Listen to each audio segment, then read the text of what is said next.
Hello friends, welcome to my YouTube channel the excellent tech. तो आज हम देखेंगे कि सी शार्प लैंग्वेज के अंदर मेथड ओवरलोडिंग क्या होता है। इससे पहले मैंने आपको मेथड्स के बारे में बताया था कि एक मेथड किसे कहते हैं, एक फंक्शन किसे कहते हैं सी शार्प के अंदर, और उसे किस तरीके से डिफाइन किया जाता है। एक मेथड को लिखने के क्या क्या क्राइटेरिया होते हैं और हमें क्या क्या चीज़ें ध्यान में रखनी होती है। उसमें कौन कौन से एक्सेस मॉडिफायर्स होते हैं, उस मेथड के कौन से रिटर्न टाइप्स होते हैं, उसमें क्या क्या पैरामीटर्स होते हैं, किस तरीके से एक मेथड को लिखा जाता है। तो आज उसी वीडियो को आगे लेके चलते हैं और चेक करते हैं कि उसी मेथड्स को जब हम सेम नेम से एक ही क्लास के अंदर मल्टीपल टाइम लिख सकते हैं, तो उस चीज को हम क्या कहते हैं, मेथड ओवरलोडिंग कहते हैं फ्रेंड्स। ये एक कंपाइल टाइम पॉलीमॉर्फिज्म है जो कि ऊप्स के कंसेप्ट का ही पार्ट है। वो मैं आपको नेक्स्ट वीडियो में बताऊंगा कि पॉलीमॉर्फिज्म क्या होता है, तो उसमें आप इस वीडियो को उससे कनेक्ट कर पाएंगे।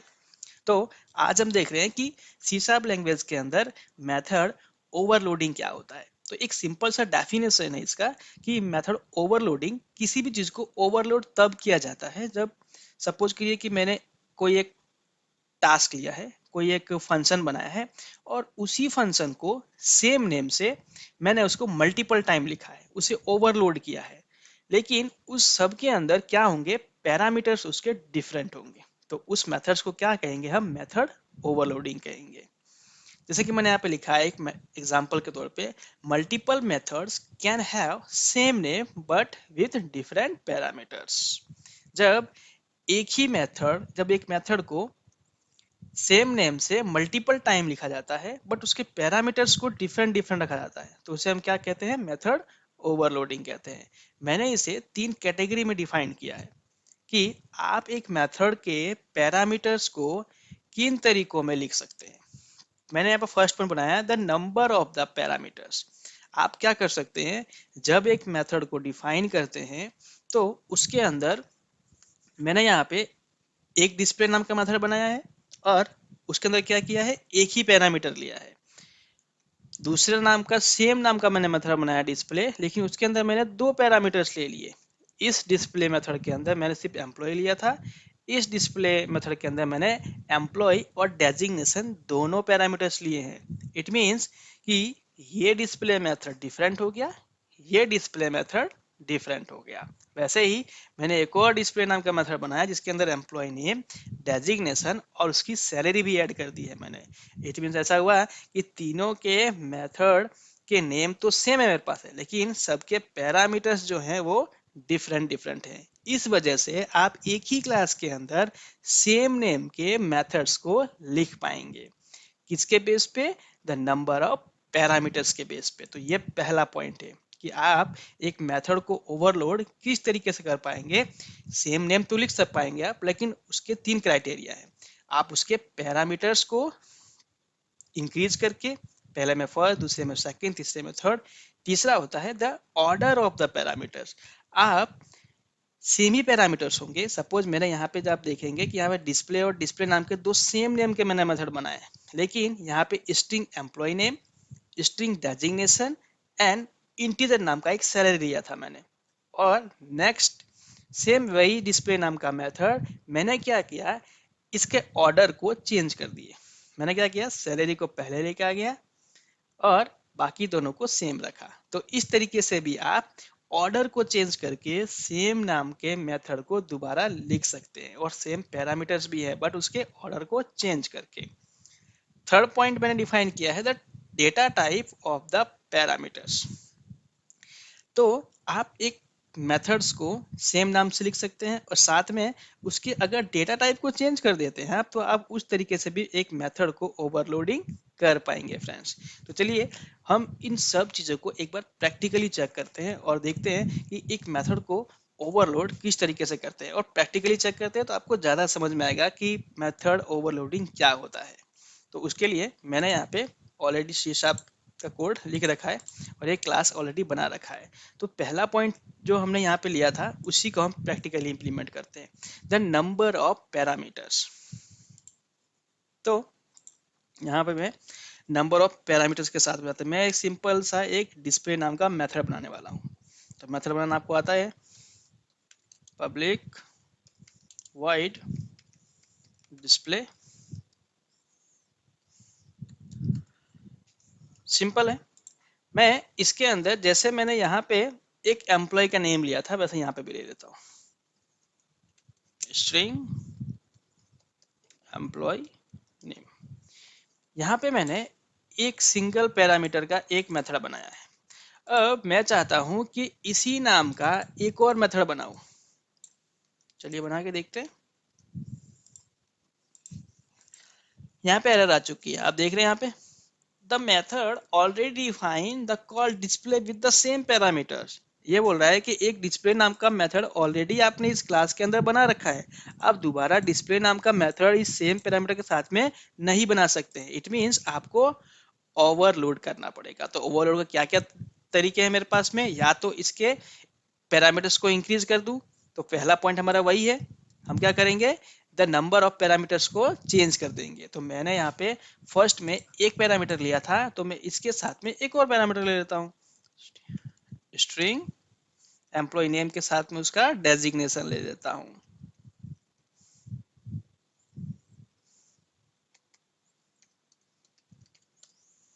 डन। तो मैंने यहाँ पे देखिए एरर वो जा चुकी है। डन। अब क्या करता हूँ मैं यहाँ पे इसको कंसोल के अंदर कुछ लिख देता हूँ ताकि आपको पता भी चले, console dot right line,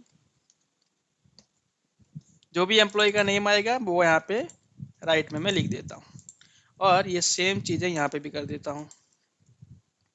employ name के साथ में डेजिग्नेशन भी यहाँ पे ऐड कर देते हैं।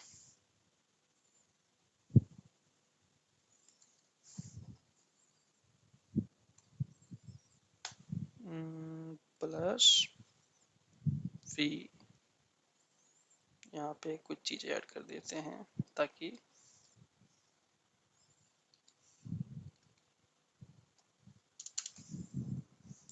डन। अब मैं इस दोनों मेथड को यहाँ पे कॉल करके देखते हैं। डिस्प्ले मेन मेथड है मेरे पास में, तो पहले मेरे को इस क्लास का क्या बनाना पड़ेगा, ऑब्जेक्ट मेथड ओवरलोडिंग,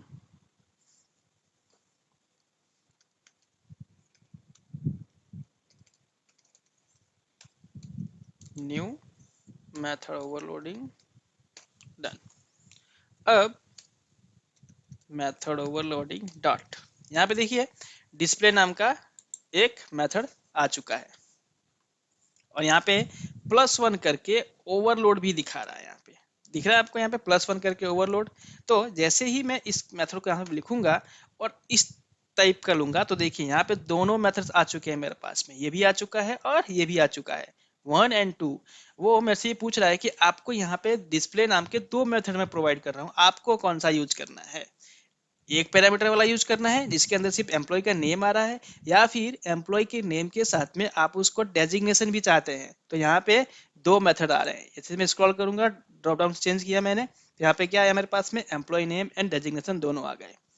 तो इस तरीके से आप क्या कर सकते हैं, एक ही नाम के मेथड्स में अगर पैरामीटर चेंज कर देते हैं तो उसको आप क्या कर सकते हैं, ओवरलोडिंग कर पाएंगे। तो मैं यहाँ पे सिर्फ दोनों के दोनों यूज करता हूँ। अभी मैं सिर्फ एम्प्लॉय का नाम लिख देता हूँ फर्स्ट वाले में, और सेकंड वाले में क्या करता हूँ मैं, method overloading dot display.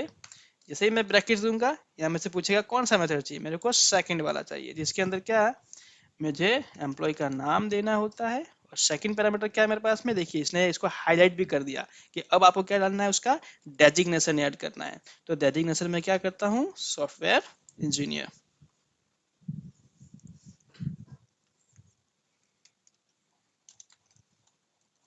Done. यहाँ पे सेमीकोलन, कंट्रोल एस।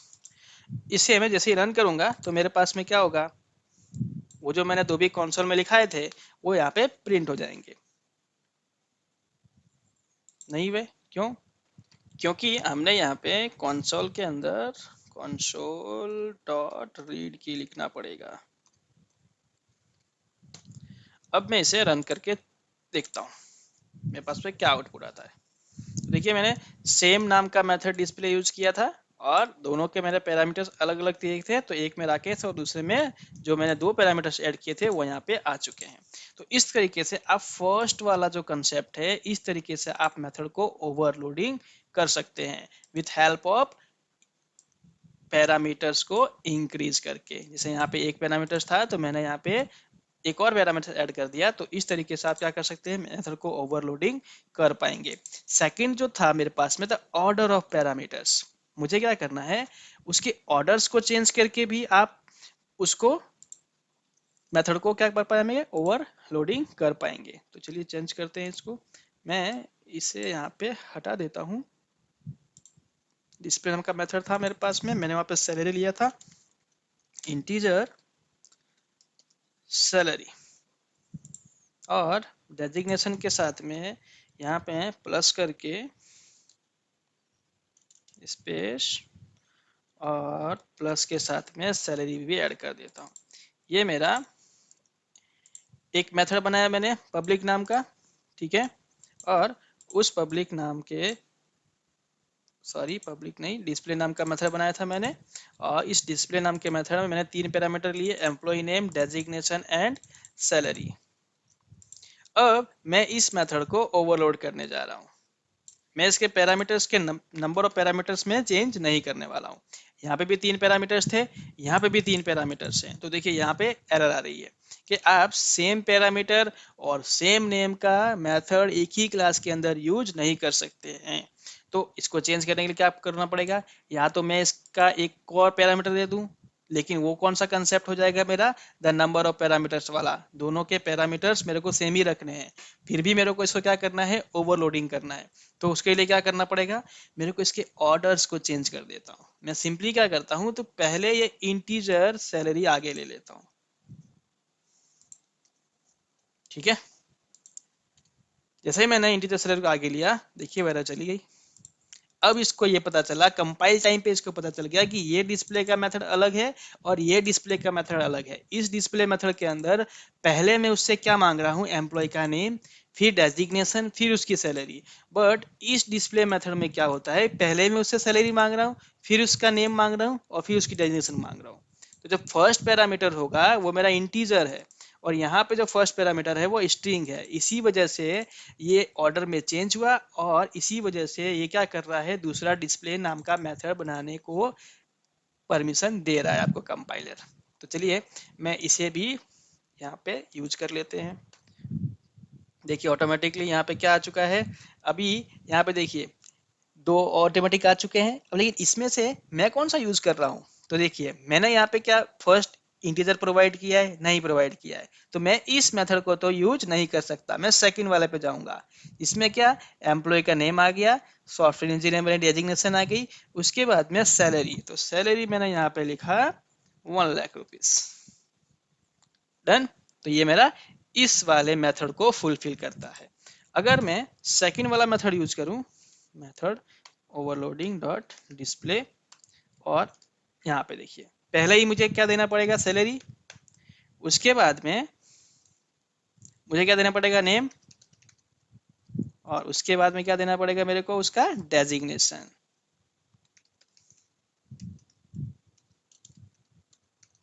डन। तो ये मेरा दूसरा मेथड ओवरलोडिंग को जो मैंने यहाँ पे उसको भी यूज कर लिया। अभी इसको भी रन करके चेक करते हैं। ये देखिए आ चुका है, Rakesh software engineer 1,00,000 rupees, Rakesh software engineer 1,00,000 rupees. क्यों, क्योंकि मैंने उसके ऑर्डर को चेंज नहीं किया था डिस्प्ले करते के टाइम पे, इसीलिए वो सेम सेम दिखा रहा है और कुछ नहीं। अभी जो हमने यहाँ पे चेंज किया कि द ऑर्डर ऑफ पैरामीटर, दूसरा तरीका क्या है, आप मेथड को ओवरलोडिंग किस तरीके से कर पाएंगे, उसके पैरामीटर्स के ऑर्डर को चेंज करके। तीसरा तरीका है आपके पास में कि the data type of the parameters, आप कैसे, मैं इसे थोड़ा छोटा कर देता हूँ, दिस वन, और यहाँ पे एक ही पैरामीटर है तो बस ये सबको मैं हटा देता हूँ कंसोल से, यहाँ पे भी इसे मैं हटा देता हूँ, सैलरी रहने देता हूँ बस। अभी देखिए मैंने यहाँ पे एक मेथड बनाया है डिस्प्ले नाम का जिसके अंदर एम्प्लॉय का नेम है, और सेम मैंने मेथड बनाया है डिस्प्ले नाम का, लेकिन उसके अंदर मैंने क्या किया है, एक ही पैरामीटर है। आप देख रहे हैं दोनों के अंदर एक ही पैरामीटर है, बट यहाँ पे इंटीजर है सैलरी और यहाँ पे है स्ट्रिंग के अंदर एम्प्लॉय का नेम। ये दोनों डिफरेंट है। यहाँ पे जो डेटा टाइप है वो डेटा टाइप दोनों के अलग अलग है। इसी वजह से ये मुझे परमिशन दे रहा है कि आप डिस्प्ले नाम का दूसरा मेथड भी बना सकते हैं। क्यों? क्योंकि आपने पैरामीटर्स यहाँ पे डिफरेंट लिए हैं। कौन से पैरामीटर्स डिफरेंट लिए हैं? यहाँ पे डेटा का टाइप के बेस पे। जब मेरा तीसरा पॉइंट था the data type of the parameters. जब आप मेथड्स के पैरामीटर्स के अंदर डेटा टाइप को डिफरेंट डिफरेंट कर देंगे, उस केस में भी आप एक मेथड को ओवरलोडिंग कर पाएंगे। तो चलिए इसको भी यूज कर लेते हैं एक बार। पहला है मेरे पास में ओनली सॉफ्ट नेम, तो ये मेरा नेम। इसके बाद में ओनली सैलरी था, तो ये ओनली सैलरी। डन। यहाँ पे भी आप चेक करेंगे तो उसी तरीके से दिखाएगा जैसा पहले दिखा रहा था। ये देखिए यहाँ पे भी ओवरलोडिंग हो चुका है दो। यहाँ पे अब मैं से रन करूंगा तो वही आउटपुट आएगा जो मैंने लिखा है ऊपर कोड में, राकेश एंड 1 लाख रुपीज। तो इस तरीके से आप क्या कर पाएंगे, एक मेथड को ओवरलोड कर पाएंगे with the help of the number of parameters. आप पैरामीटर्स के नंबर्स को इंक्रीज करके और डिक्रीज करके, द ऑर्डर ऑफ पैरामीटर्स, आप उस मेथड के पैरामीटर को चेंज करके, और तीसरा क्या है, the data type of parameter, आप पैरामीटर्स के डेटा टाइप को चेंज करके। इस तरीके से आप क्या कर पाएंगे, एक मेथड को ओवरलोड कर पाएंगे। आप इस हिसाब कंपाइलर के अंदर देखेंगे बहुत सारे प्री डिफाइंड क्या होते हैं, मेथड ओवरलोडिंग फंक्शंस होते हैं। जैसे आपके सामने मैंने console डॉट राइट लाइन लिखा है, ये भी एक मेथड है। डन। चलिए इसमें मैं इंस्पेक्ट करके देखते हैं कि कितने सारे मेथड्स हैं। तो आप देख रहे हैं यहाँ पे +18 ओवरलोड्स। इट मीन्स कि console डॉट राइट लाइन के नाम पे कितने सारे बनाए हुए हैं, 18 मेथड। ये देखिए आप यहाँ पे देख रहे हैं, right line right line right line right line right line, ये सब के सब क्या है, मेथड ओवरलोडिंग है। देखिए यहाँ से लगा के यहाँ तक आपको जितना भी दिख रहा है ये सब क्या है, मेथड ओवरलोडिंग। इसमें कोई पैरामीटर्स नहीं है। यहाँ पे मैंने एक पैरामीटर्स ऐड कर दिया, इसके अंदर क्या चेंज हो गया, यहाँ पे फ्लोट था, यहाँ पे इंटीजर हो गया, यहाँ पे यूनी इंटीजर हो गया, यहाँ पे लॉन्ग हो गया, यहाँ पे यूनी लॉन्ग हो गया, यहाँ पे ऑब्जेक्ट हो गया, यहाँ पे स्ट्रिंग हो गया, यहाँ पे स्ट्रिंग फॉर्मेट, यहाँ पे 2 पैरामीटर्स हो गए, यहाँ पे 3 पैरामीटर, यहाँ पे 4 पैरामीटर, यहाँ पे एरर ले लिया, यहाँ पे भी एरर ले लिया, यहाँ पे डेसिमल हो गया। तो देखिए जितने सारे परमुटेशन कॉम्बिनेशन बना सकता था कंपाइलर, उतने सारे उसने यहाँ पे यूज किए कि आपको कौन कौन सी चीजें रिक्वायरमेंट है। इसी राइट लाइन से आपको सिर्फ राइट करने के लिए कितने सारे कॉम्बिनेशन चाहिए, वो सारे कॉम्बिनेशन कंपाइलर ऑलरेडी यहाँ पे मेथड को ओवरलोड करके बना कर रखा है। तो ओवरलोड का कंसेप्ट क्या हुआ कि इसको कब यूज करना चाहिए, आपको समझ में आया फ्रेंड? जब मेरे को कोई ऐसा टास्क परफॉर्म करना है कि मेरे को उस मेथड का नाम चेंज नहीं करना है, मेरे को वही काम करना है, बट मुझे थोड़े इनपुट्स चेंज करके करना है और कुछ नहीं। मेरे पास में जो पैरामीटर्स आने वाले हैं वो डिफरेंट डिफरेंट टाइप के होने चाहिए, बट मेरे को काम वही करना है, उसका नेम वही रखना है मेरे को। तो उस केस में हम क्या करते हैं, मेथड को ओवरराइड करते हैं, ताकि मेरे को उसका जो मेन कॉन्सेप्ट है, जो मेन नाम है, वो मुझे चेंज ना करना पड़े। इन शॉर्ट ये सब कर क्या रहे हैं, ये जहाँ पे जितने भी लिखा है मैंने यहाँ पे, सॉरी कंपाइलर ने, उसने क्या किया है, राइट लाइन करने के लिए लिखा है कि आप कुछ भी देंगे वो उसको क्या कर देगा, राइट कर देगा। तो राइट करने के लिए भी इतने सारी चीजें हैं कि फ्लोट को राइट करे, इंटीजर को राइट करे, इसीलिए इतने सारे परमुटेशन एंड कॉम्बिनेशन उसने बनाया कि इतने सारे डेटा टाइप हैं, तो आप इनको भी राइट करवा ही सकते हैं। तो इसीलिए इसने इस तरीके से लिखा है यहाँ पे। तो सिर्फ राइट लाइन करने के लिए जितने भी सारी चीजें थे उसने यहाँ पे लिखा है। तो आपको, आई होप कि आपको समझ में आया होगा कि एक मेथड को ओवरलोडिंग कैसे करते हैं और कब यूज आता है method overloading. Thank you very much friends to watch this video. I hope कि आपको मेथड ओवरलोडिंग समझ में आया होगा। मैं आपको नेक्स्ट वीडियो में पॉलीमॉर्फिज्म जो होता है, compile time polymorphism and run time polymorphism, उसमें आपको बताऊंगा, तो आप इस मेथड ओवरलोडिंग को उससे रिलेट भी कर पाएंगे। Thank you friends, thank you very much to watch this video. Video अच्छी लगी है तो लाइक करें, सब्सक्राइब करें, शेयर करें फ्रेंड्स। Thank you friends.